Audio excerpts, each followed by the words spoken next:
Isa sa mga pangunahing sanhi ng pagkamatay ng mga Pilipino ang hypertensive disease o mga sakit na dulot ng mataas na blood pressure. Ang problema, ayon sa ilang eksperto, marami sa atin ang hindi alam na mayroon silang alta presyon. Tinutukan niya ni Salima Refran. Para iwas ma-high blood, tuwing tirikang araw, sandaling sumisilo ang traffic enforcer na si Hernan. Hindi naman po kami sir bumababad masyado sa init at meron naman po kami mga kasamahan kapalitan sa sobrang init. Kailangan pa rin po natin ingatan yung kalusugan lalo na nandito sa kalsada. Sa datos ng Department of Health, hypertensive diseases ang ikalimang pangunahing sanhi ng kamatayan ng mga Pilipino noong isang taon.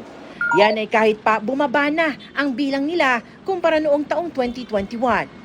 Ang problema, dumarami raw ang mga Pinoy na may alta presyon pero hindi alam na mayroon ito. Most people are asymptomatic, kaya hindi nila alam na mataas yung blood pressure nila. Yung mga sinasabing masakit ang ulo or nahihilo, pagka kasi nagkaroon na ng sintomas na ganyan, ibig sabihin mataas na talaga yung blood pressure. Bakit tumataas ang blood pressure sa mga bata? Wala na silang exercise.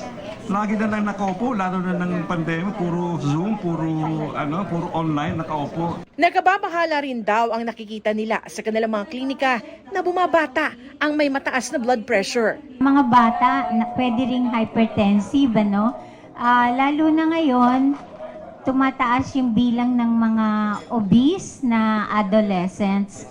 Especially during the pandemic. Nakita sa mga pag-aaral, pag hypertensive ka noong bata ka, you have a high risk of being hypertensive in your adult age. Kanina, inalam namin ang blood pressure ng ilang mga nakasalubong namin sa kalsada. Naramdaman ko rin kasi mainit ka talaga, ma'am. Kailangan ko po pong i-maintain yung lifestyle ko po, like more on the healthy side po dapat. Then, pag napapagod, pahinga din po talaga dapat. Masaya naman po. Buhay pa rin. Medyo tumataas talaga yung mga BP sa panahon ngayon na mainit, napapawisan sila, napapagod. Pag ganyan, magpahinga sila sa bahay, mag-monitor ng BP nila kung may access sila sa BP monitor. Kung nakikita nila na elevated pa rin yung blood pressure nila, maiging pumunta na sila sa doctor or sa health center.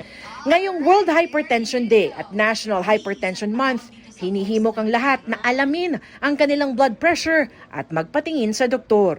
We do exercise, nakakatulong ng gusto sa pagpababa ng komplikasyon, especially hypertension.